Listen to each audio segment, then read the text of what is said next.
Nasrdinova Aziza 1949-yili tug'ilganman. O'g'lim Qosimjon bilan birga yashar edim. Bu o'g'lim Qosimjon 1969-yili tug'ilgan.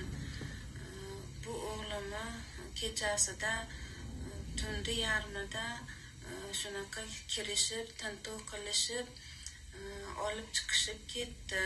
Bu o'g'limni hech qanaqangi bir nimasi yo'q edi.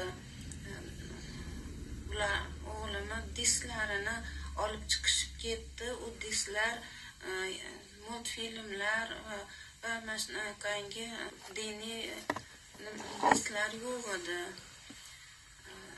Mana shularni olib chiqib ketib, biz o'zimiz seni chaqirib shu disklarni ochamiz deyishib, keyin bu o'g'limni chaqirmasdan o'zlari diskni ochib, bu diskga bitta boshqa begona diskni qo'shib qo'yishib, shu orqali bu bolani sud qilishib 2015-yili sud qilishdi. Tuhmatdan men shuncha bu sudlarga yo'lanib, shunaqa bu o'g'limni hech qanaqangi gunohi yo'q, bu diskni qo'shib qo'yishgan deb yolvorishimga qaramasdan buni sud qilishib 3 marta sud bo'ldi. Uchovida keyin bu o'g'lim tan olmadi, meni diskim emas dedi.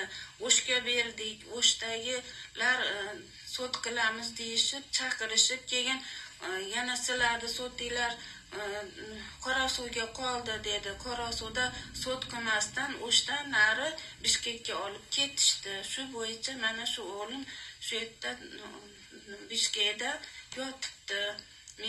Meni iltimosim sizdan prezident shu ishlarimizga siz yordam bersangiz deb iltimos qilaman.